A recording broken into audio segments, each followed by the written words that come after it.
buenas tardes a todos y a todas. Y lo primero que me gustaría hacer es daros a todos la bienvenida y daros la bienvenida a esta casa, a esta academia, en nombre del presidente que no ha podido estar para recibiros. Y yo, como uno más de esta casa, pues os doy hoy la bienvenida a todos. Y a continuación procedo a presentar al conferenciante, a Javier Aguilera Rojas. Y yo querría empezar diciendo, para centraros un poco quién es mi amigo Javier Aguilera. Javier es un sevillano que ha vivido toda su vida en Madrid, pero es un sevillano de pura cepa, y os lo puedo asegurar. Para que tengáis una idea de hasta qué punto esto es verdad, os diré que sus abuelos maternos son José Rojas Marcos y creo que es Salud Gestoso, sí, ¿no? Y Salud Gestoso, que, como podéis imaginar, es una de las 4 hijas, no sé si son 4 o 5 hijas que tuvo José Gestoso, no tuvo ningún hijo, ¿no? Y de ahí pues que él lleva con mucho honor el apellido de ambos abuelos, o bisabuelos en este caso, en el caso de José Gestoso, y su ligación con Sevilla ha sido muy grande, como vais a poder ver a lo largo de toda su charla. Javier es, como yo, arquitecto, y es arquitecto también del año 72. Somos graduados en el mismo año. Tenemos una enorme proximidad entre nosotros dos. Muchas cosas nos han unido a lo largo del tiempo, ¿no? Y él, en el primer trabajo que hizo, una vez acabado el primer encargo que tuvo, fue la organización de una exposición sobre ciudades y fundaciones españolas en Latinoamérica. Eso fue nada más que acabar, siendo un jovencísimo arquitecto, pues el comisario de exposiciones del Instituto de Cultura Hispánica lo llamó para esto. Y como consecuencia de esto, pues él hizo varios viajes a Latinoamérica, ¿no? Yo creo que esto ha marcado su vida. Javier, este primer inicio y conocimiento de este mundo la ha marcado tanto que en uno de estos viajes, pues allí encontró a Gloria Aranaz, y Gloria lo ha acompañado desde entonces en todo, en los momentos gloriosos y en los momentos difíciles también, ¿eh?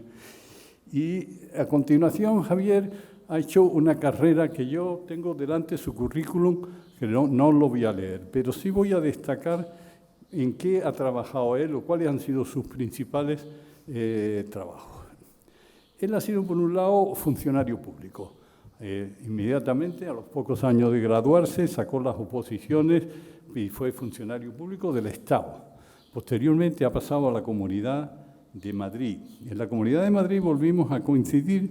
Javier era subdirector de deportes y yo hacía el famoso estadio de la Peineta, que, por cierto, el nombre no es otro que de Javier. O sea, es Javier quien encuentra este imaginativo apodo que la ha calificado, ¿no? Y posteriormente acaba siendo funcionario del Ayuntamiento de Madrid, con lo cual ha pasado por todo esto. Ha tenido una enorme dedicación en hacer muchas exposiciones, ha hecho muchas exposiciones culturales. La primera de ellas, por cierto, esta primera que fue a Latinoamérica a conocerla, se inauguró precisamente el año 73 aquí en el Archivo de Indias, si no me equivoco, fue muy exitosa. Y bueno, y ahí ya sobre esto, bueno, aquí tengo una lista de distintas exposiciones que ha ido haciendo. Es decir, su trabajo como funcionario público, como gestor cultural, que se ha versado sobre las exposiciones y también sobre la edición de múltiples libros. El tema de las fundaciones latinoamericanas ha estado siempre entre sus dedicaciones principales.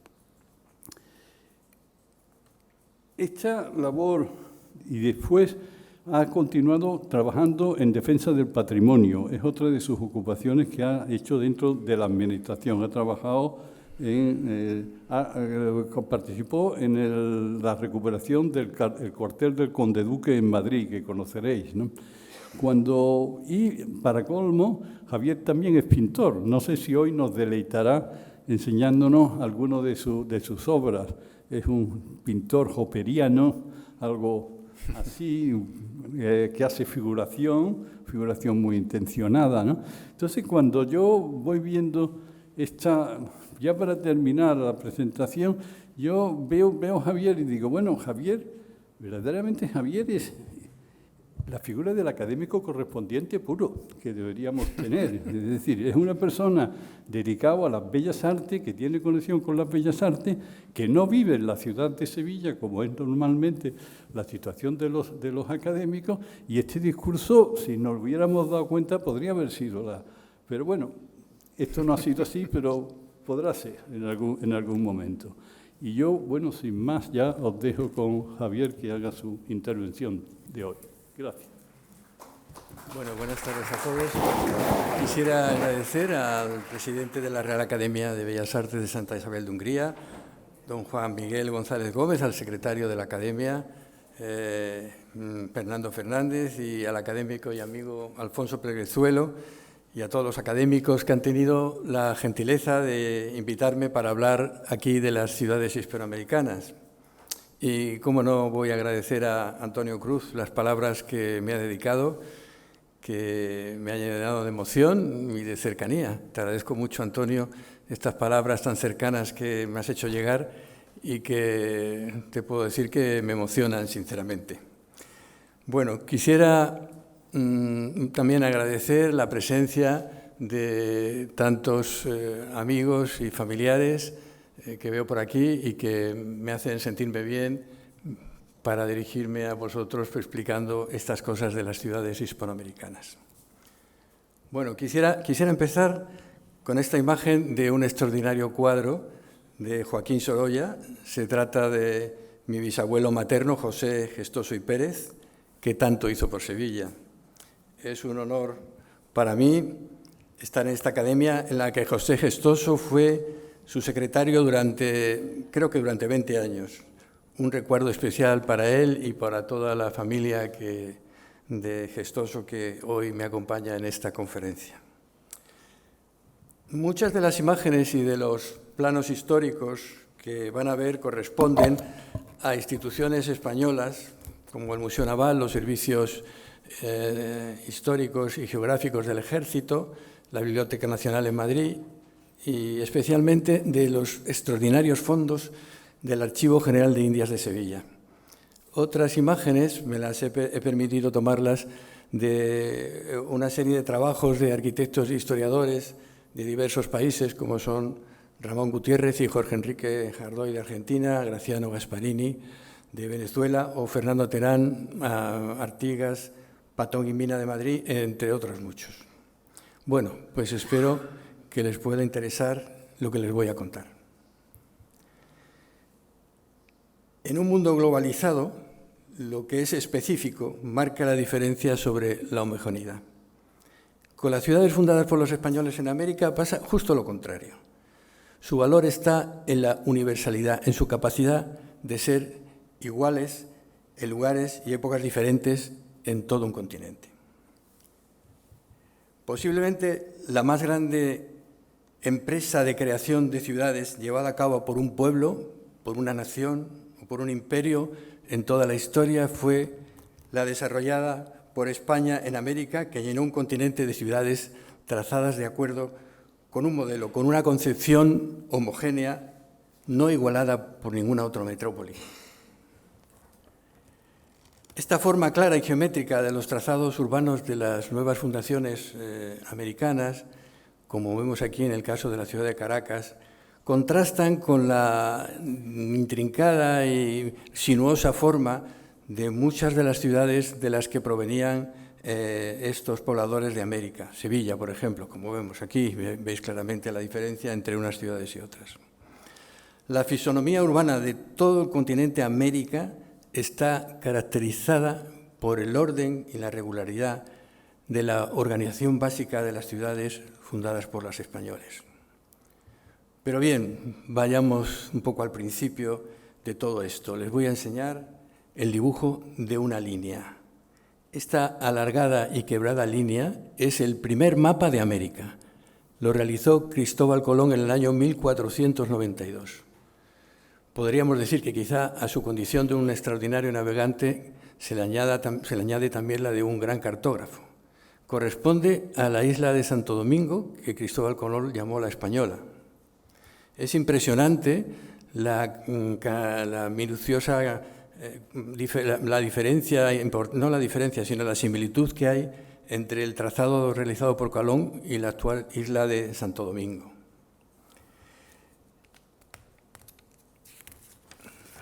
Bueno, desde entonces las noticias de la existencia de un territorio al otro lado del Atlántico se propagaron rápidamente por España y, claro, por toda Europa, y empezaron a realizarse planisferios en las que ya se aprecian los contornos del Nuevo Mundo. Juan de la Cosa, un español, fue el primero en representar estos nuevos territorios a los ojos de los europeos en el año 1500. Aquí está este mapa realizado por Juan de la Cosa, y con él el mundo empezaba a cambiar. Los cartógrafos se lanzaron entonces a realizar nuevos planisferios. Uno de los más importantes, el que hicieron después de Juan de la Cosa, el que hizo en el año 1507 este holandés Martin Valsemuller, siempre me cuesta trabajo pronunciarlo.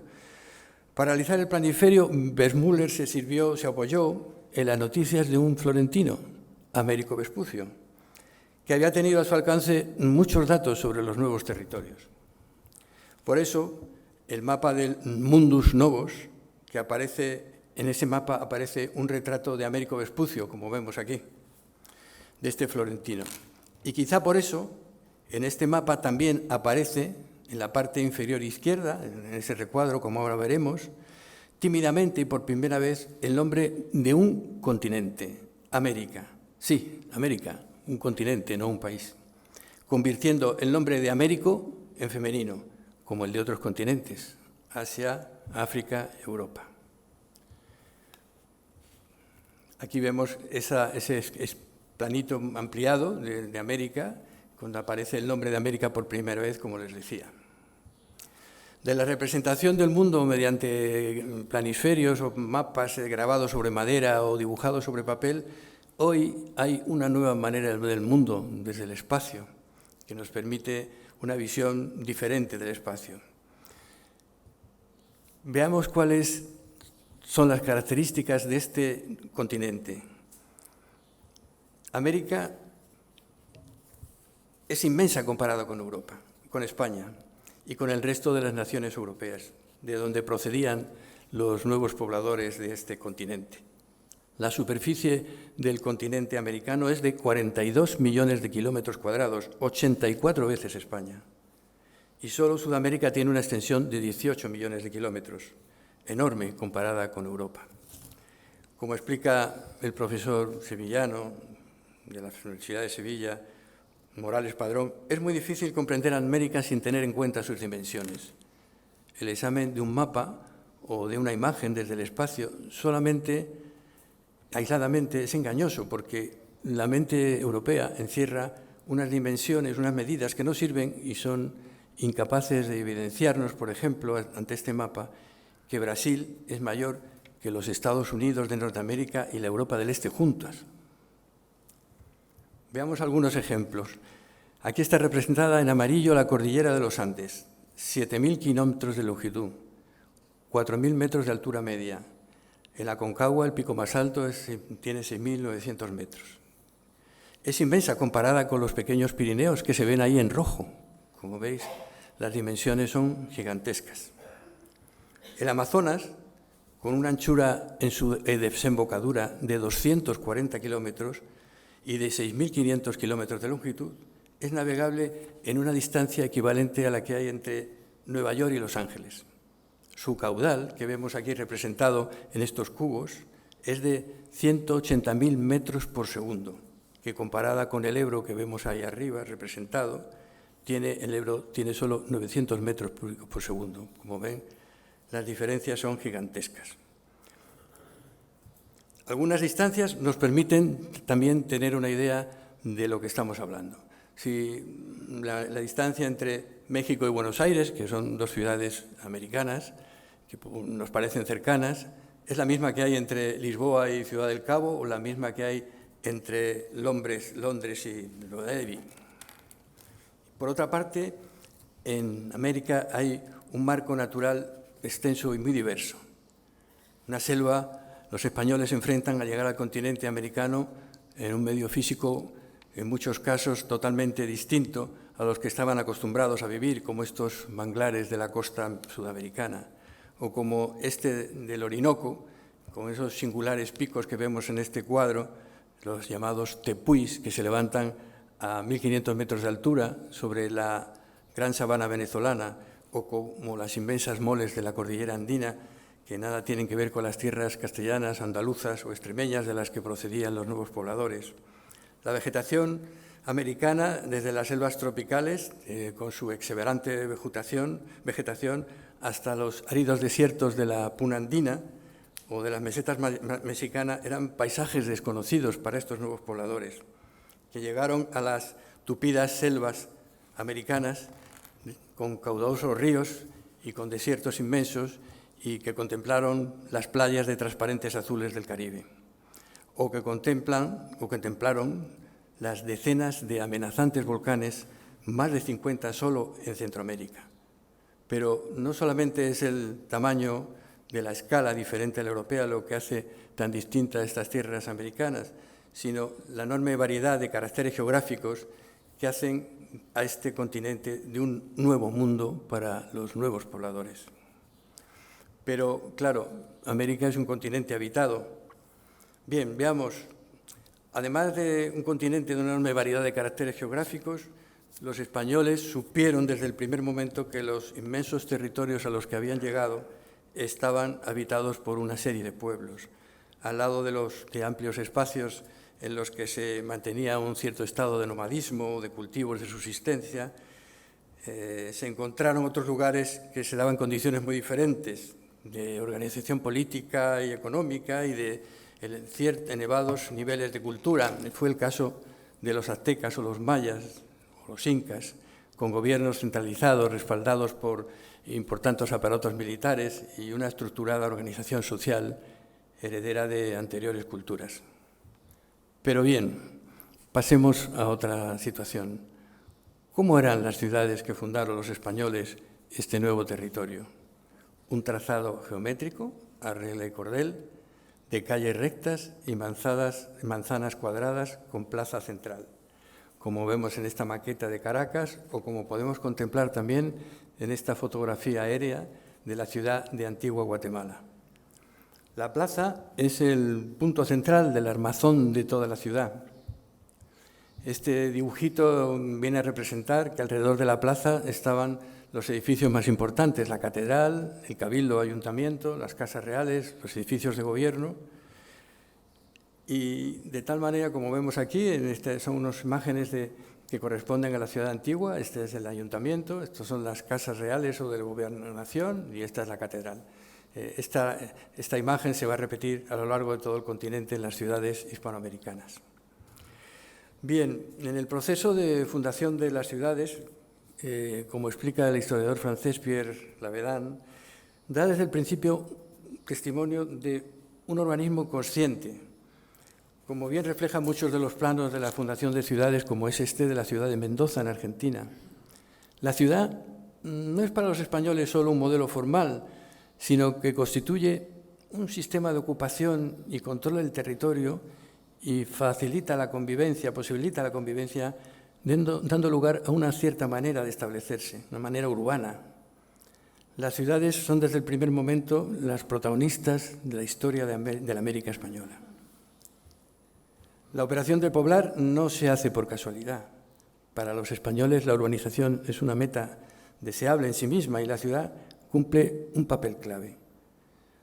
Parece lejos de toda duda la intención explícita de la corona española por el hecho mismo de la fundación de ciudades. En ese trazado geométrico de que hemos hablado de las ciudades, a veces las calles rectas se cruzan formando una malla, como es el caso de la ciudad de Santo Domingo, Otras veces se cruzan formando una retícula, como es el caso de Santiago de Cuba. Pero otras veces se cruzan formando una retícula, como es el caso de la ciudad de Buenos Aires. De tal manera que la calle y la manzana, que están aquí representadas, que representan el espacio público y el espacio privado, es el sistema de organización de la ciudad. Esas calles y manzanas que vemos aquí aparecidas y vemos aquí representadas, podemos ver cómo a través de esta pequeña maqueta se puede ver cómo fue evolucionando la estructura de la ciudad. Al principio, las edificaciones se sitúan en los bordes de las manzanas y poco a poco la ciudad va creciendo, las parcelas se van multiplicando, se van haciendo más pequeñas, las viviendas crecen hacia el interior y todo se va compactando, como sucede aquí en este periodo, en esta formación de la ciudad en distintas etapas. Y como podemos ver muy bien reflejado, no solamente en estas maquetas, sino también en muchos de los planos que aparecen de estas ciudades, como es el caso de la ciudad de Buenos Aires, donde se entiende muy bien lo que acabo de explicar de la forma de organizarse la ciudad. Por otra parte, las casas evolucionan y a partir de una casa inicial alrededor, como vemos en la imagen en la parte de la izquierda, a partir de una primera casa con un solo patio, luego esos patios se multiplican hacia el interior de la manzana formando 2 o más y se van formando manzanas con patios de muy distintos tamaños y formaciones. La calle se constituye como un elemento fundamental de la organización urbana, de tal manera que las casas, al situarse en el borde, esa alineación sirve para constituir la propia calle, no hay jardines delante. Aquí hay un ejemplo de la ciudad de Granada, de Nicaragua, en donde 4 manzanas de esa ciudad se puede ver muy bien cómo es esa compactación de las manzanas en el interior de la calle. O también con esta imagen más real se ve cómo esta organización de la ciudad se hace a través de los patios, en este caso ajardinados, y cómo la estructura urbana se va consolidando en su interior. La calle, como les decía, sigue siendo el elemento fundamental y tiene una dimensión que también en aquel momento eran desconocidas por España. Esta es una calle también de la ciudad de Antigua Guatemala, con un ancho desconocido para las ciudades europeas de la época, 12, 14 metros de ancho. O como esta imagen también de Antigua Guatemala nos expresa, nos da una idea de cómo era la estructura de la ciudad. Bien. Pero además de los distintos edificios que se forman en la ciudad, hay algunos de ellos que están destinados a algunos elementos singulares. En la plaza, como os hemos hablado, el cabildo, la catedral, las casas de gobierno, pero también están dedicados a otros temas como son el caso de los universidades o hospitales, los colegios, los hospitales. Ya que estamos aquí hablando de hospitales, les podré decir que España fundó en América entre los siglos XVI y XVII 135 hospitales, algunos de ellos ligados a 23 universidades de medicina. Bueno, esto es como una anécdota.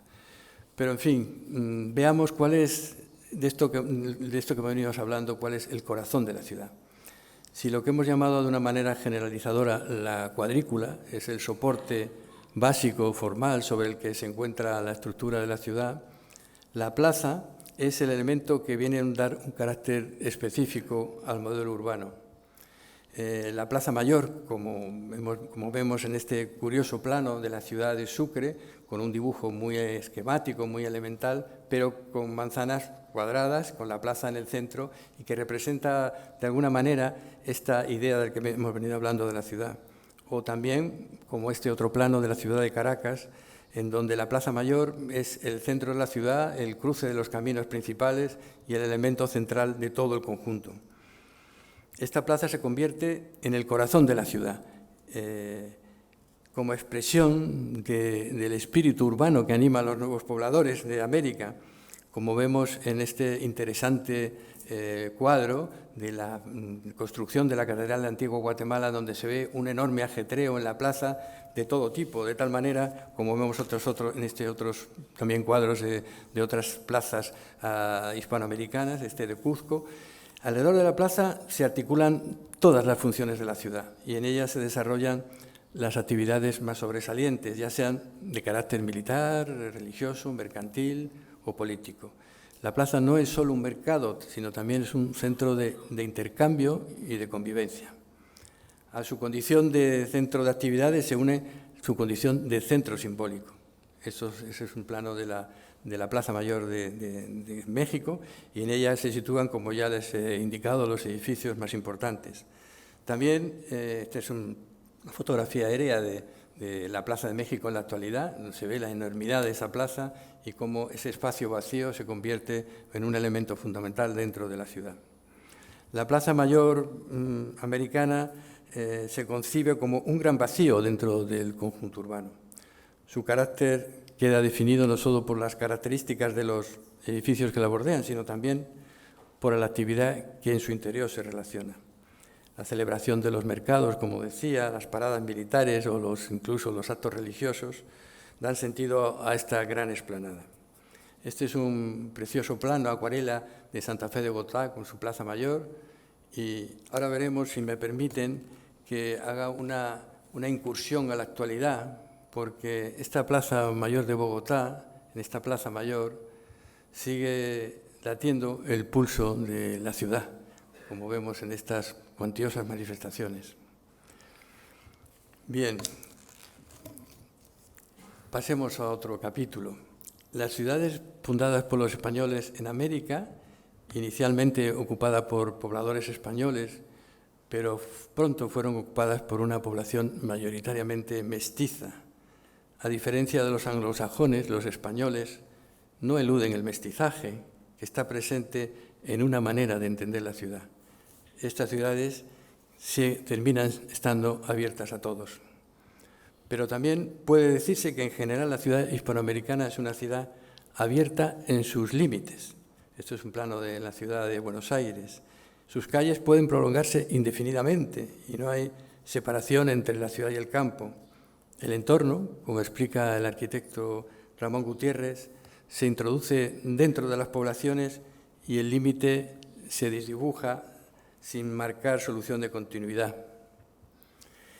El módulo utilizado inicialmente se va multiplicando poco a poco con la misma regla de crecimiento, como vemos en este plano de la ciudad de Caracas, en distintas épocas, en donde empieza una cuadrícula inicial de apenas 25 manzanas, va creciendo siempre con el mismo módulo y se ve cómo ese crecimiento se mantiene constante a lo largo de la historia.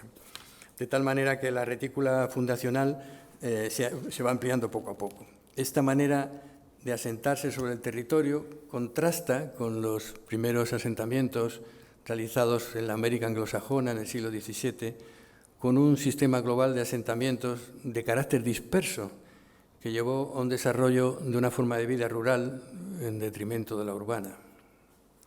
Bien, pero ¿cómo eran las leyes para ordenar a esta ciudad?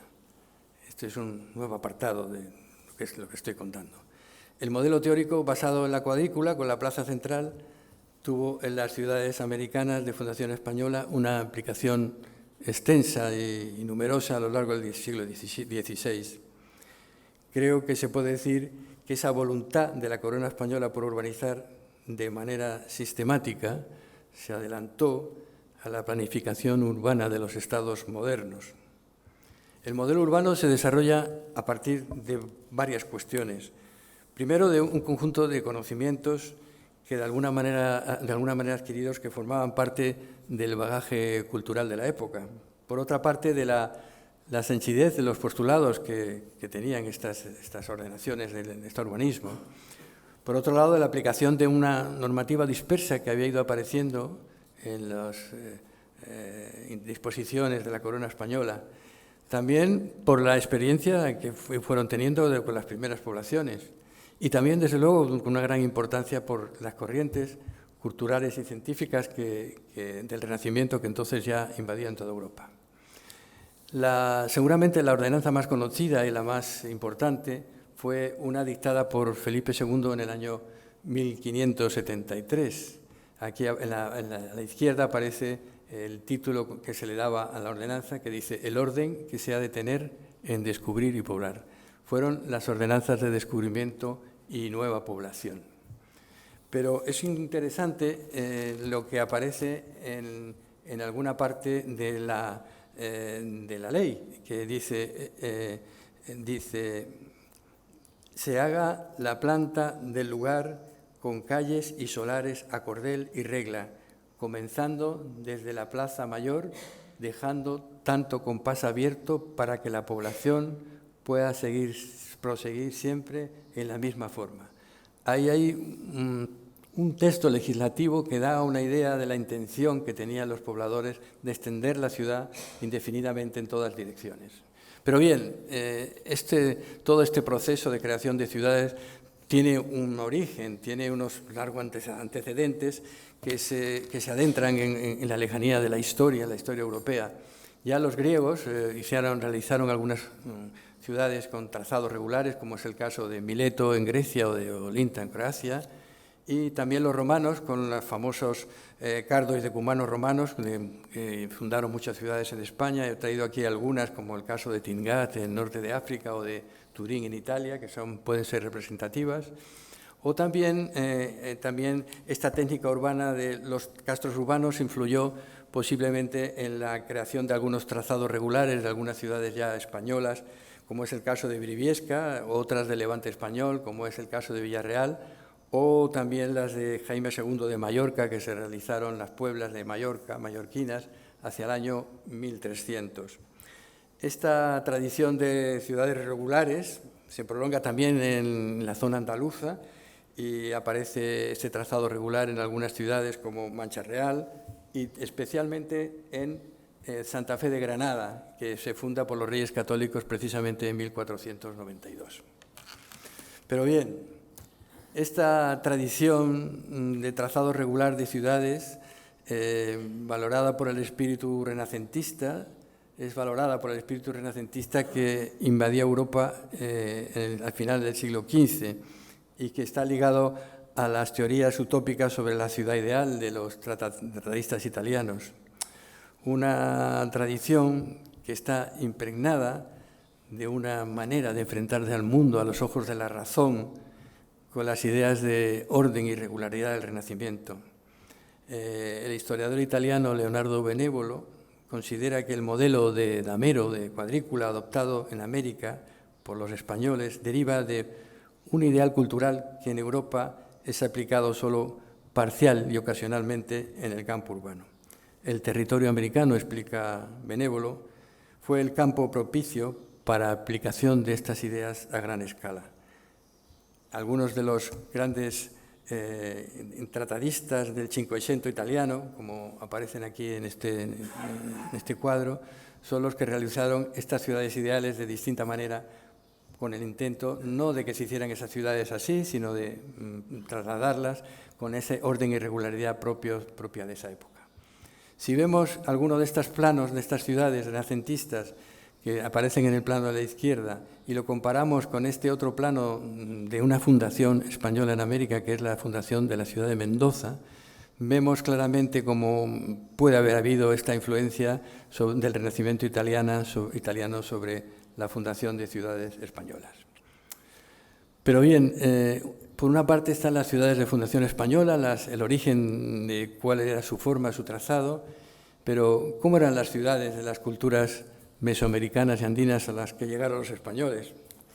Pues por los documentos existentes no puede deducirse que algunas de las grandes culturas mesoamericanas o andinas hubiese adoptado el conjunto de sus ciudades un modelo en malla reticular con una plaza y también que tuvieran un esquema de funcionamiento similar al que luego tuvieron las ciudades españolas en América, aunque algunos casos pueden ser significativos, como son el caso de Tenochtitlán, la capital del Imperio Azteca, y de Cuzco, la capital del Imperio Inca. En este plano que vemos aquí de Tenochtitlán, de la izquierda, es un plano dibujado, posiblemente se le atribuye a Hernán Cortés. Es un plano idealizado que refleja cómo alrededor de una enorme plaza central, una plaza ceremonial, se organizaba la ciudad. En el esquema de la derecha se puede ver cómo esa ciudad se extendía desde el centro de ese gran centro ceremonial sobre el lago Texcoco. Y en estos otros dos planos de una trama actual de la Ciudad de México vemos lo que hubiera sido Tenochtitlán, lo que era Tenochtitlán, y lo que fue el México fundado por los españoles. No cabe duda de que hay una cierta influencia en el trazado de México basado en una parte realizado por los aztecas en Tenochtitlán. Pero también en Cuzco, en el plano de la izquierda es el Cuzco incaico, no hay un trazado muy geométrico de esta malla reticular, pero si vemos a la derecha el Cuzco actual en esta imagen aérea, sí que vemos como el trazado realizado por los españoles se apoyó en parte por el trazado realizado por el de los incas, ¿no? Sin embargo, este otro plano refleja un plano de Cuzco, un plano ideal, realizado por un holandés, Teodoro Brie. La intención de Teodoro Brie era idealizar la cultura de los incas hasta el extremo de pretender que todo el tema de la cuadrícula provenía de ellos, y que, como hemos visto, no es así. Bueno, Teodoro Brie fue uno de los principales promotores de la gran leyenda negra española y, bueno, es un personaje que hizo muchos dibujos de América, pero que nunca estuvo allí. Pero bueno, ya podemos ir a hablar del tema de las ciudades. Haré un pequeño paréntesis antes de hablar de las ciudades para decir que en 1580 ya estaban fundados por los españoles más de 200 ciudades, entre ellas las que iban a ser luego las capitales de muchos países y las capitales regionales de muchos territorios. Las ciudades angloamericanas que realizaron los ingleses o los angloamericanos llegaron siglo y medio más tarde, 150 años después. La primera parte de este proceso de la fundación de ciudades nos lleva a las Antillas, en un laboratorio en donde se hacen los primeros experimentos sobre las ciudades. La primera ciudad fundada por los españoles es la ciudad de Santo Domingo. La ciudad de Santo Domingo no hay todavía una retícula ortogonal, se ve que hay una cierta intención de un trazado regular con una plaza, pero todavía no está este trazado. Sin embargo, a pesar de que Santo Domingo fue así, cuando llegaron los españoles a Cuba y fundaron las primeras ciudades, estas Baracoa, Trinidad y Bayamo, eran ciudades completamente irregulares, es decir, que todavía este trazado no estaba desarrollado. También el caso de Santiago de Cuba es singular porque a partir de una idea inicial de una fortaleza que vemos ahí, también hay una plaza alrededor de la cual se organiza toda la ciudad, pero todavía no está esta malla de la que hemos venido hablando. También al principio en el año 1519, se funda la ciudad de San Juan de Puerto Rico, que está protegida por una bahía, y también la ciudad de Cartagena de Indias, que fue llamada el Cofre del Caribe. Hay un numeroso grupo de planos de esta ciudad de Cartagena, porque fue muy dibujada por los cartógrafos, y que hay una disposición geométrica que todavía no se aparece a esos trazados regulares. Pero con la idea clara de una ciudad ordenada llega cuando los españoles llegan a lo que se llamó tierra firme, en la costa de México, y se encuentran con las grandes civilizaciones desconocidas para ellos. Después de algunas tentativas, en Veracruz y en Panamá la Vieja, Alonso Bravo realiza en 1521 para México este trazado regular, como hemos visto antes, sobre las ruinas de Tenochtitlán. Tenochtitlán, ya saben, era la capital de los aztecas y fue conquistada por Hernán Cortés y por un grupo de 500 españoles que al mando de Cortés y con el apoyo imprescindible de casi 100.000 totonecas, tlaxcaltecas y cholutecas, vencieran a los aztecas. Se concreta ahí en la fundación de México, como hayamos visto, un esquema contundente de manzanas rectangulares con una gran plaza central. Este otro plano de la Ciudad de México, ya del siglo XVIII, nos muestra, por una parte, cómo ha ido creciendo la Ciudad de México, pero por otra nos cuenta la extraordinaria riqueza de la cartografía realizada por los españoles en América, parte de la cual se conserva en nuestro cercano Archivo de Indias. Es impresionante cómo a través de estos planos podemos ir viendo la historia de las ciudades. Este es el caso de México, del que hay muchos planos, aquí he traído un par de ellos que son un ejemplo. Después de México se funda la ciudad de Puebla de Los Ángeles. La ciudad de Puebla de Los Ángeles se funda en el año 1531, como aparece ahí, y tiene manzanas también rectangulares, que tienen 180 metros de lado, 180 por 90 metros de lado, enormes comparados con muchas ciudades españolas de la época, y con calles que son de 14 metros de ancho, o sea, también inconcebible en aquel momento en España.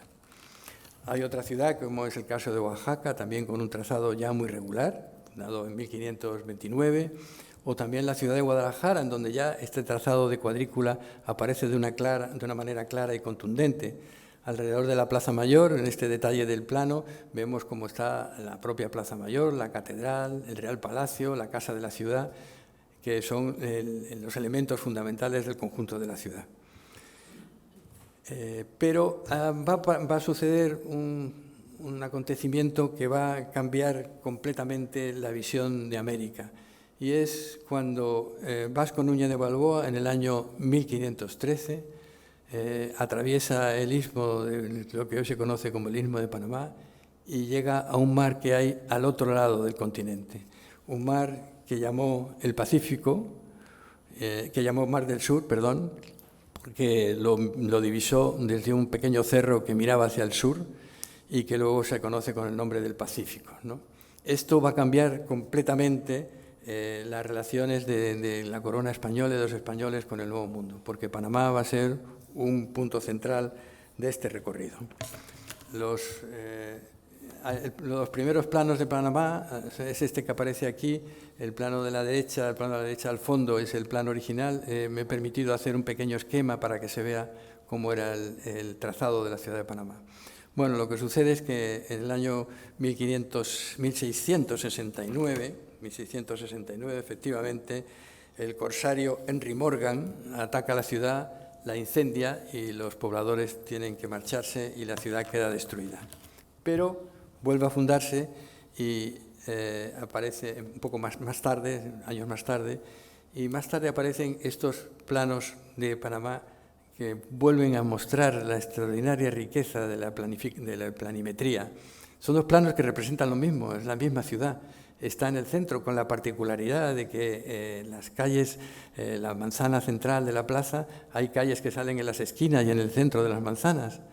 Es una forma de representarlo que representa lo mismo, pero una representación diferente que vuelve a mostrar esta riqueza de la cartografía hispanoamericana.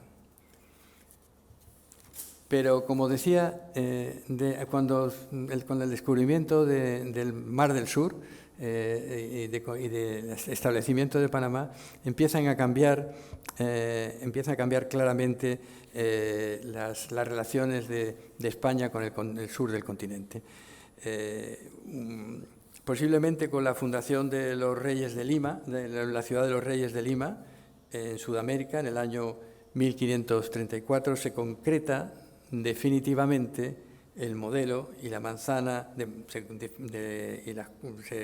la retícula, la cuadrícula y la retícula, con la plaza como elemento central, se convierten ya en algo que se va a extender por todo el territorio americano. Son la fundación de Lima, tenía 116 manzanas, que también tenían 125 metros de ancho, con calles de 12 metros, de dimensiones, como decía, desconocidas entonces en Europa. Poco más tarde se funda la ciudad de Quito, en las faldas del volcán Pichincha, a 2.800 metros de altura. Este plano es una representación como en perspectiva de la ciudad de Quito, que fue fundada en 1535, como os decía, y en donde aparecen diferentes elementos de la ciudad que se extiende por el territorio hacia las faldas del volcán. Pero pasa una cosa curiosa con esta ciudad, porque resulta que la plaza central que vemos ahí en el centro, la Plaza Mayor, no va a ser la protagonista de la historia de la ciudad, sino que más bien es la plaza de San Francisco, que vemos un poco más arriba en el recuadro. Es de San Francisco porque en su borde está el convento de San Francisco, un enorme, gigantesco, que ocupaba 2 manzanas. Bueno, esta es la portada del convento de San Francisco, un grabado del siglo XIX, en donde la plaza se ha convertido en un mercado donde acuden todos para vender sus distintos productos, y que tiene una particularidad especial porque hay una escalera que desde la plaza se accede a una plataforma que antecede a la iglesia de San Francisco, que es esta escalera que vemos a la derecha. Bueno, pues esta escalera que vemos a la derecha es una escalera de un arquitecto italiano, Borromini, que la diseñó para alguna parte de la ciudad de Roma. Esto nos demuestra cómo la cultura del otro lado del Atlántico llega hasta este continente aparentemente tan lejano y cómo los españoles han sido capaces de trasladar una parte de esa cultura. No voy a hablar de los temas arquitectónicos, que eso sería ya motivo de otra charla, otra conferencia, porque me estamos centrando sobre todo en temas de la ciudad. Bueno, además de la ciudad de esta que hemos visto, de Quito, está otra ciudad de Sucre, en Bolivia, también con un sistema parecido, y donde esta imagen actual nos da una idea de cómo era la estructura de esta ciudad, cómo llegó a ser la estructura de esta ciudad.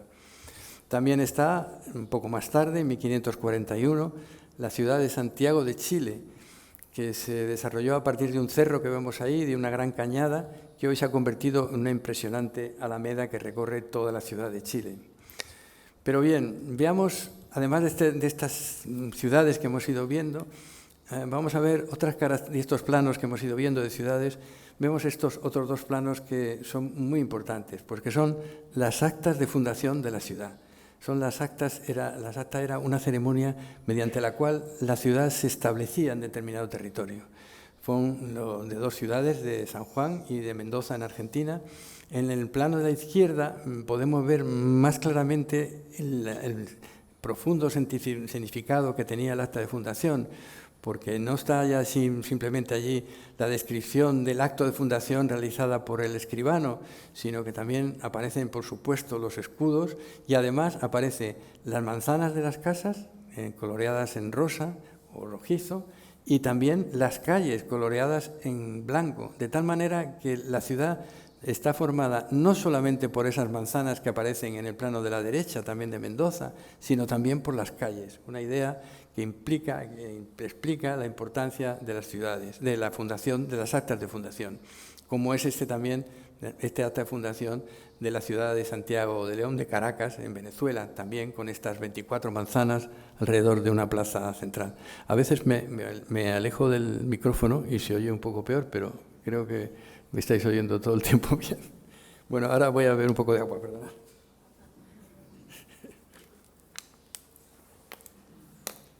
Se puede hablar mientras tanto.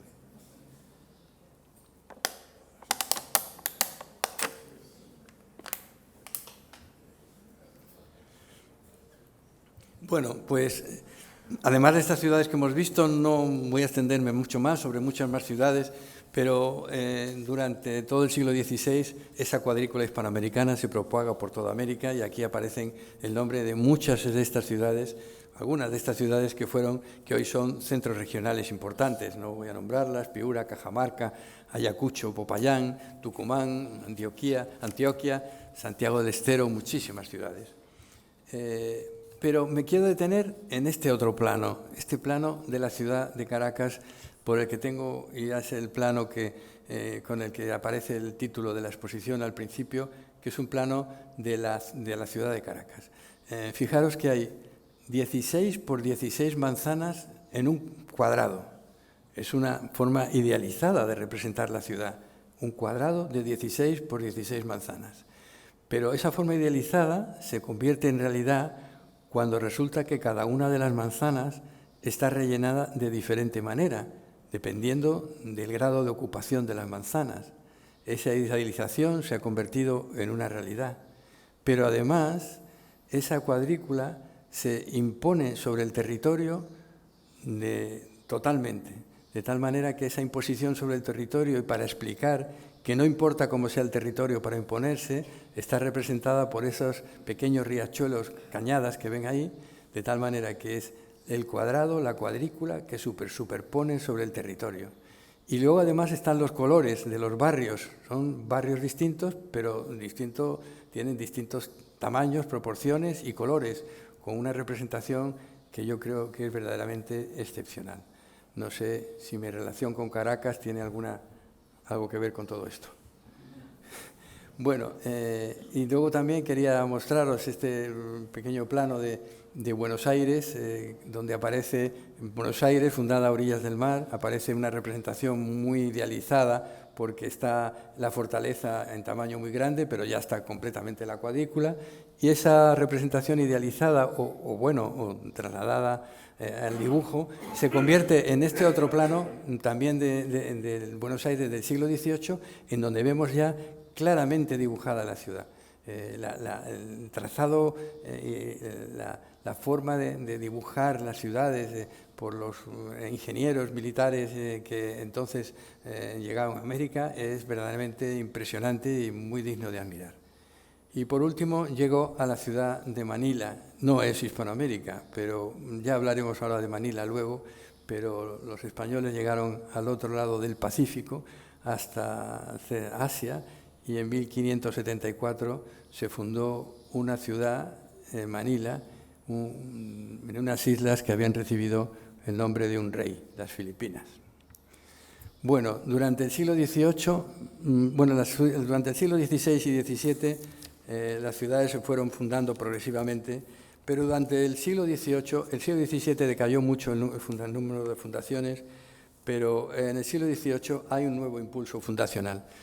Este impulso fundamentalmente es en estos territorios que he marcado aquí. Por una parte, al norte, la zona de las Californias, un poco más a la derecha, en el Golfo de México, la zona de lo que se llamaba Nuevo León, en Cuba, la Nueva Guatemala, de lo que ahora hablaremos, la región de Cartagena de Indias, en el norte de Sudamérica, el sur de Chile, la zona del sur de Chile, la frontera sur, la banda oriental en la zona de Argentina y Uruguay.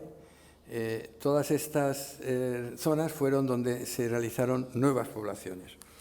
Se impulsa esta fundación de nuevas poblaciones, se impulsa la extensión hacia espacios que son menos productivos, se consolidan fronteras, se construyen caminos, se fundan ciudades y se envían, pero a la vez también se envían numerosas expediciones científicas que ayudaron a un mejor conocimiento cartográfico, botánico, geológico, incluso antropológico de muchas regiones.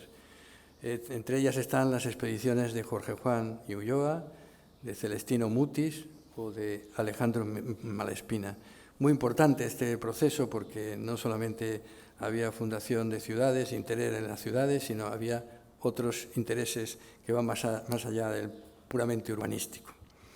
Se realizó un extraordinario esfuerzo destinado a la fundación de numerosos núcleos urbanos, fundamentalmente propiciados en la época de Carlos III.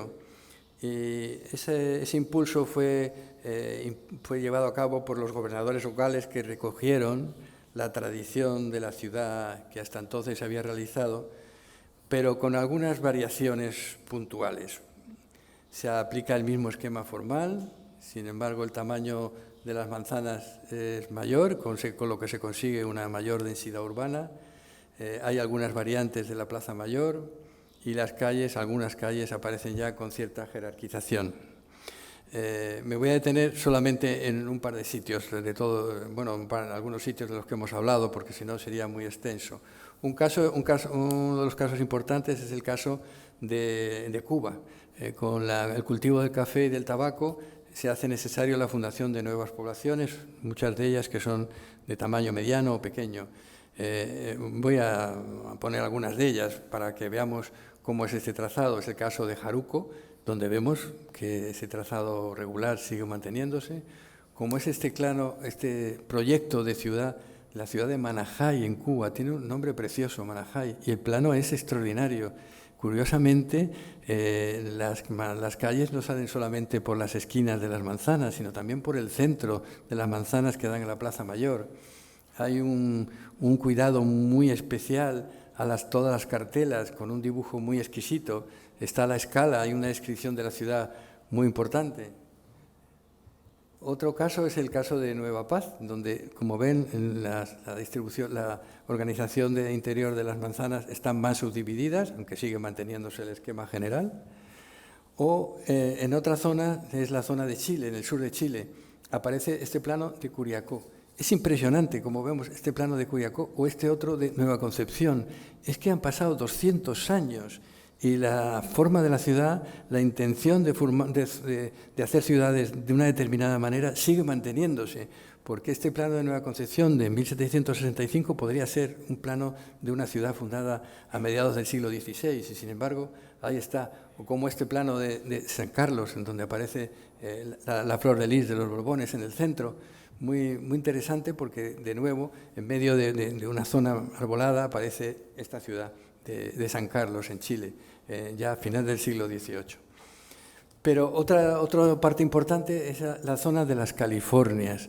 Como seguramente sabrán, los jesuitas y los franciscanos llegaron al norte de lo que era el territorio de Nueva España, que hoy son la zona de California, y fundaron numerosos pequeños presidios o misiones, que muchos de ellos han sido el origen de importantísimas ciudades, como está aquí reflejado en el plano de la izquierda, es el que muestra los distintos momentos de fundación, y he señalado de San Francisco, Monterrey, Los Ángeles o San Diego, ¿no? La zona de las Californias. Hay algunos planos, como son estos de aquí, el plano muy elementales, unos planos muy elementales, pero que no dejan de señalar esta idea inicial de la plaza alrededor de las manzanas cuadriculadas, como es el caso de Monterrey en Estados Unidos o Santa Fe también en Estados Unidos. Me referiré a un caso muy concreto, que es la ciudad de Antigua Guatemala. La Antigua Guatemala era la capital del Reino de Guatemala. El Reino de Guatemala era una parte muy importante del Virreinato de Nueva España, y Antigua era una ciudad muy singular. Había sufrido muchísimos terremotos, pero en 1773 hay un terremoto que arrasa la ciudad, la destruye por completo. Antigua Guatemala está al pie de 3 volcanes, el volcán del Agua, el volcán de Fuego y el Acatenango. Los españoles no dudaron en fundar allí una ciudad, pero sufrieron la desgracia de que la ciudad quedó destruida. Aquí hay algunas imágenes de cómo se produjo esta destrucción, impresionantes imágenes, cómo está aquí todavía se mantiene de esa forma, o como algunas de las iglesias perdieron una parte importante, como esta iglesia de San Francisco, que perdió una de sus torres, o como esta otra imagen donde al lado de una parte de otra iglesia aparece lo que era el resto del convento, que se destruyó todo el claustro del convento. Entonces, los habitantes de la Antigua Guatemala deciden trasladar la capital de Antigua a un nuevo lugar y se funda una ciudad que es esta de aquí en 1776, que es la Nueva Guatemala. En la Nueva Guatemala ya aparecen algunos signos diferentes de lo que era la clásica estructura. Ya no solamente hay una plaza central, hay otras plazas complementarias, y también las manzanas ya no son todas cuadradas, se van acoplando a la forma de organización alrededor de esas plazas, y también aparece una nueva idea, que es la introducción de la naturaleza en la ciudad, como vemos en estos bordes de esta cuadrícula, donde aparecen zonas arboladas con pequeños jardines que van a hacer una manera nueva de hacer las ciudades. Bueno, pues después de ver todo esto, podemos ver en este mapa, en estos 2 mapas que hay aquí, cómo en el siglo XVI la organización del territorio era básicamente entre 2 virreinatos, 2 grandes virreinatos, el Virreinato de Nueva España, con la capital en México, y el Virreinato del Perú, con la capital en Lima. Era una organización administrativa que se mantuvo durante 2 siglos. Pero en el siglo XVIII esa organización administrativa cambia completamente, y entonces se decide que tienen que dividirse esos territorios para un mejor control y organización de todo el conjunto, que aparece en este mapa del siglo XVIII. No voy a entrar en detalles de cómo era cada uno de ellos, pero bueno, sí estos mapas nos dan una idea de esta gran diferencia. Bueno, hasta ahora hemos visto cómo algunas circunstancias históricas, vamos a ver cómo algunas circunstancias históricas van a producir cambios importantes y significativos en muchas de estas ciudades para convertir la clásica ciudad abierta, de la que hemos venido hablando, en ciudades cerradas. Como vemos aquí, en el caso de la izquierda es la ciudad de Caracas, de nuevo, y en el caso de la derecha la ciudad de Trujillo, del Perú. en un plano del siglo XVII. Para explicar este proceso vamos a ver cómo se produjo ese proceso. Los españoles llevaron a cabo lo que se denominó la Carrera de Indias, una serie de convoyes que saliendo de Sevilla llegaban a las costas americanas, y veamos cuál era este proceso. Para el viaje, que pronto se organizó en forma de convoyes, como decía, que salían de Sevilla, se utilizaban los buques, las máquinas más complejas y evolucionadas de su tiempo. Para la navegación se usaban las técnicas más avanzadas y los instrumentos más novedosos, basándose en la cartografía más precisa, la más contrastada, la mejor. Sevilla, la ciudad de las maravillas, la que fue llamada por Luis de Góngora la Gran Babilonia de España, mapa de todas las naciones, se convierte en el puerto del Nuevo Mundo y se conectaba con los puertos establecidos por la corona española en el territorio americano. Su condición de centro neurálgico del comercio mundial permitió su desarrollo y enriquecimiento. Gentes de variada procedencia, condición y de oficio poblaron sus calles. Allí se canalizó durante más de 2 siglos una enorme cantidad de ricos metales, exóticos productos, codiciadas especies, objetos refinados y lujosos de lejanos orígenes, y también de conocimientos entre el viejo y el nuevo mundo. Sevilla es así la puerta del nuevo mundo, por ostentar en el transcurso de cientos de años el monopolio español de la comunicación interoceánica. Bueno, llegado aquí me permito hacer una sugerencia, que habiendo tenido Sevilla unas extraordinarias relaciones con América, nada mejor que para poner en valor esa relación histórica, se creara aquí una Casa de América, como ya le hay en Madrid desde hace tiempo. Bueno, como dice en el año 1987, el Alcázar, la Catedral y el Archivo de Indias de Sevilla fueron declarados por la UNESCO por sus valores universales, excepcionales, patrimonio de la humanidad, patrimonio mundial, como se llama ahora. Me permitiré leer algunas de las cosas que se expresaron en la Declaración de Patrimonio por parte de la UNESCO. El Alcázar es símbolo de una ciudad que se convirtió en la capital del comercio de las Indias durante 2 siglos, en un tiempo durante el cual Sevilla fue el eje de la monarquía española y jugó un papel importante en América después de su descubrimiento por Colón. La Sala de los Almirantes del Alcázar fue la sede de la Casa de Contratación, desde la que se hizo el monopolio con las Indias y donde, como centro de aprendizaje, se forjaron algunas de las expediciones de exploración y descubrimiento más importantes de este periodo. Los planes de algunas de las mayores exploraciones de la historia se elaboraron en la Casa de Contratación, incluida la circunvalación del globo por Magallanes y Sebastián Elcano en 1519. Hago aquí una mención especial a este panel cerámico con el león que preside la puerta del Alcázar y que fue diseñado por mi bisabuelo gestoso en el año 1892. Permítanme esta mención. La Casa de Contratación enseñaba y daba licencia a los pilotos, determinaba la ruta y regulaba el tráfico de personas y de mercancías, llegando a ser el centro cartográfico más importante de su época. Estaría bien que el Alcázar de Sevilla explicara en su interior la enorme importancia que tuvo la Casa de Contratación mediante un adecuado centro de interpretación, como exige la UNESCO. Los barcos, las flotas, salían de Sevilla y llegaban, en primer lugar, como ahora veremos, a diferentes puertos de las Antillas: Cartagena de Indias, Santa Marta, Portobelo, Veracruz, Santo Domingo. Y después, desde Acapulco, en la costa mexicana del Pacífico, salía un galeón, el barco más grande de su época, hasta la lejana Manila. Como decía antes, la capital de unas islas que habían tomado el nombre de un rey, las Filipinas. De nuevo, desde Manila partía un galeón cargado de productos provenientes de toda Asia para recorrer el Pacífico hasta Acapulco.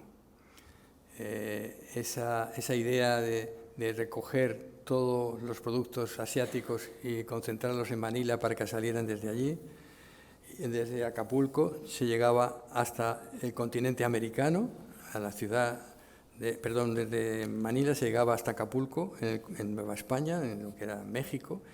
Atravesando México se llegaba hasta Veracruz, desde Veracruz hasta La Habana y de La Habana de nuevo a Sevilla.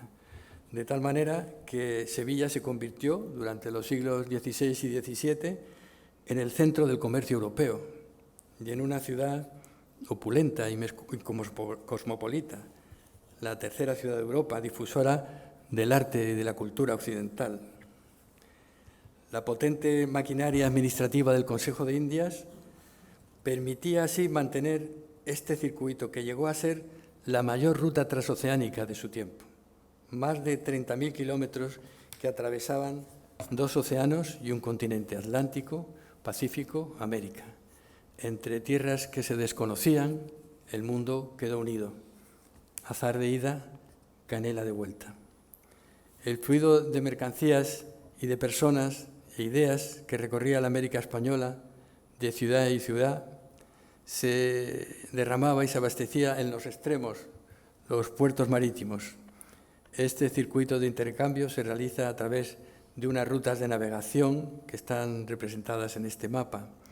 Los puertos se convierten en puntos singulares de este entramado de ciudades de estas ciudades que van llenando América. Pero sucede que las potencias europeas consideran que hay que hacer algo para apropiarse de estas valiosas mercancías, porque están deseosas de participar en las riquezas del Nuevo Mundo. Entonces, en vez de establecer una guerra convencional con la apropiación de territorios fundando nuevas ciudades que hubieran exigido grandes inversiones y recursos y la utilización permanente de un gran ejército, optan por una solución más rápida, más segura y menos comprometida, la piratería. Aquí agradezco a mi nieto Felipe, que está por aquí, este dibujo que me ha hecho representando a los piratas. Bueno, los corsarios de América fueron marinos, como el caso de los ingleses John Hawkins y Francis Drake. Esto no se parece nada a un pirata, Felipe, ya ves, que contratados por los gobiernos europeos, Inglaterra, Países Bajos y también por Francia, mediante lo que se llamó la patente de corso, atacaban los barcos y los territorios costeros de la corona española en América. Estos corsarios, como es el caso también de Henry Morgan o del holandés Piet Hein, actuaban bajo una supuesta legalidad, compartiendo el botín con la nación que los había contratado, intentando debilitar así el monopolio comercial y el poderío español en América. Un método basado en la expoliación directa de las mercancías, ya sea en algún punto del recorrido, ya sea en los lugares a los que las mercancías llegaban, los puertos. Para enfrentarse a esta situación, en los reinados de Felipe II y sus sucesores, se lleva a cabo un gigantesco esfuerzo constructivo de fortificaciones, que se extendió primero en el entorno del Caribe, pero que luego se prolongó por gran parte de los virreinatos americanos. El ingeniero Bautista Antonelli, cuya firma aparece aquí, fue enviado por el rey Felipe II y a partir de 1586 con la ingente tarea de proteger los puertos hispanoamericanos. Su figura es quizá la más representativa de estos arquitectos, ingenieros que fueron al otro lado del Atlántico. Pero con independencia de ser la más singular, hubo otros muchos ingenieros y arquitectos que participaron, como fueron también, por ejemplo, los casos de su hijo Juan Bautista Antonelli o de Cristóbal de Roda. Bautista Antonelli, imbuido por la cultura que habíamos visto renacentista, tenía un amplio bagaje de los conocimientos teóricos y prácticos sobre las fortificaciones, sus métodos, su tipología y su técnica. Pero la simetría y las composiciones abiertas con enorme profusión de polígonos, como vemos aquí, regulares, que se abrían sobre un territorio ideal, y sin limitaciones, fueron sustituidas por los Antonelli y sus colaboradores. Para ello se utilizó el conocido como sistema abaluartado, que imperaba como parte constitutiva de unos trazados perfectamente regulares de simetrías múltiples. El baluarte que vemos aquí fue el protagonista de las nuevas fortificaciones.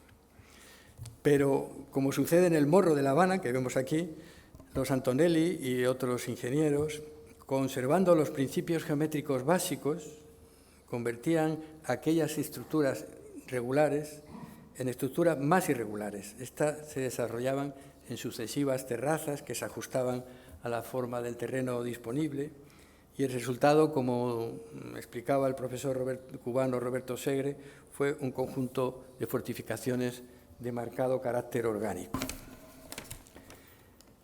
Las fortificaciones se extienden a numerosos puntos del Caribe y llegan a constituir el mayor conjunto defensivo realizado unitariamente en su época.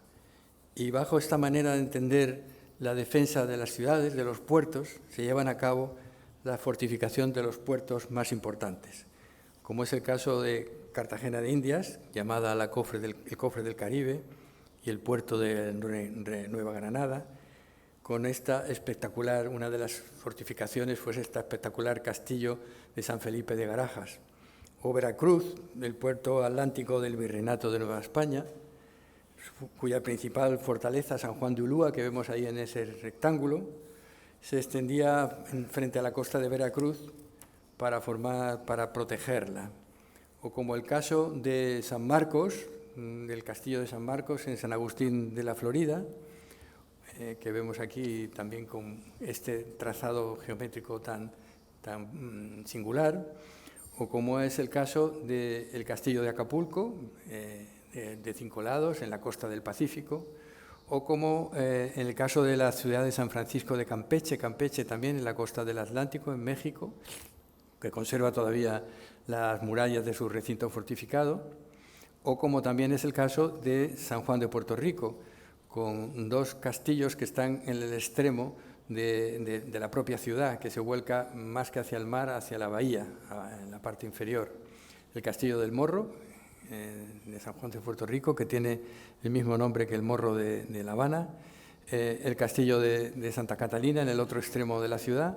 Aquí vemos una imagen aérea en donde se ve ese Castillo del Morro protegiendo la ciudad y el trazado de la ciudad con cierta regularidad.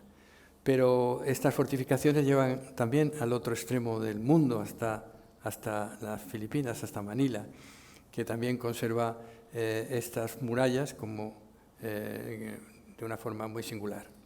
O también no podemos dejar de mencionar el tema de La Habana, la perla del Caribe. Algunas fotos como esta del Castillo de la Fuerza de La Habana, o como esta otra del Foso del Morro, nos cuentan la espectacularidad de estas fortificaciones, o como esta vista tan bonita desde el Castillo del Morro, la entrada de la bahía de La Habana, que en el otro extremo estaba el Castillo de Santa Catalina, que también defendía la ciudad. Y esto que habíamos visto antes, que no se me ha pasado esta diapositiva, es del baluarte de San Diego en Manila, rodeado ahora de este césped, que curiosamente, a pesar del caos que es la ciudad de Manila, este césped que rodea la muralla es ahora un campo de golf.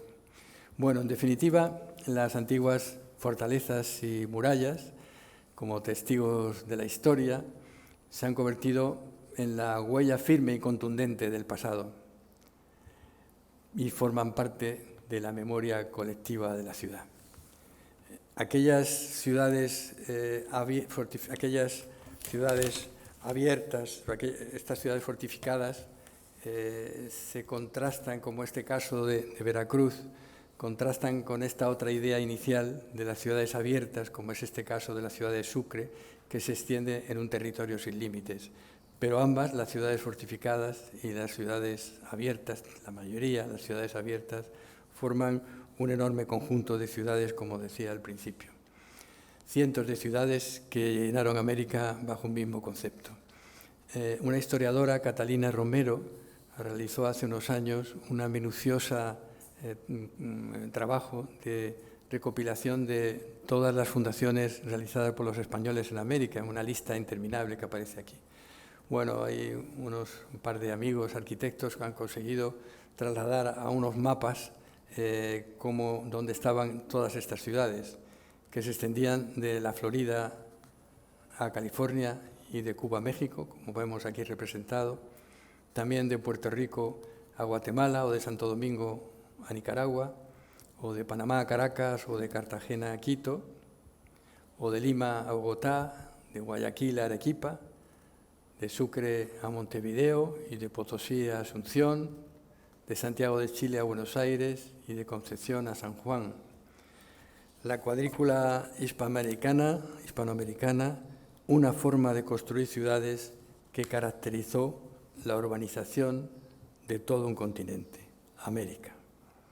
En este continente, América, es en el que se lleva a cabo este largo y extenso proceso del diseño y la construcción de cientos de ciudades por los españoles. Pero bien, una vez que hemos visto esta cantidad enorme de planos que les habrán abrumado, ya estarán hartos de ver tantos planos y ver qué pasa con estas ciudades. Aquí hemos visto anteriormente este plano de la ciudad de Oaxaca. Son las ciudades dibujadas, unas veces ciudades dibujadas antes de que se hicieran, como los casos de los planos de fundación, otras veces ciudades ya construidas, pero esas ciudades dibujadas son también ciudades construidas, como es el caso de Oaxaca. Me voy a permitir tomar unas imágenes desde satélite de una serie de esas ciudades que hemos visto en los mapas para que vean cómo son ahora esas ciudades. Os invito a este paseo por aquellas ciudades representadas en los planos. Oaxaca, que vemos aquí, impresionante, la plaza en el centro, la cuadrícula. Sucre, Bolivia. La Ciudad de México, la plaza central, las manzanas rectangulares. Lima, del Perú, una plaza en un extremo. Puebla, de México, también con ese trazado rectangular. San Luis de Potosí. Ayacucho, en Perú. Quito, en Ecuador. Guadalajara, en México. Santiago de Chile. Morelia, en México. Trujillo, en Perú. Aquel plano que vimos de la muralla de Trujillo transformado ahora en una realidad. La ciudad de Guatemala. La ciudad de Curicó, en Chile, ese curioso plano que vimos de Chile ya del siglo XVIII. Potosí, en Bolivia. Concepción de Chile. Buenos Aires, en Argentina. San Juan, también en Argentina. Arequipa, en Perú. En fin, en muchos dibujos y planos, también en estas fotos aéreas de las ciudades, hemos comprobado cómo, a pesar de la diversidad de épocas y territorios, a pesar de las arquitecturas y edificaciones con las que se fueron construyendo estas ciudades, hay una unidad de planteamiento por medio de un modelo urbano, una manera de hacer ciudad que se aplica generalmente, la cuadrícula hispanoamericana, unidad en la diversidad. En todo este largo proceso de la construcción de las ciudades hispanoamericanas, no se puede olvidar la enorme importancia que tuvo la ciudad de Sevilla. Aquel largo circuito que les he contado, que salía de Sevilla, llegaba a las Antillas y luego a la lejana Manila para volver luego a La Habana, y es punto esencial de ese trayecto que recorría todo el mundo para de nuevo Sevilla, azar de ida, canela de vuelto, como les contaba.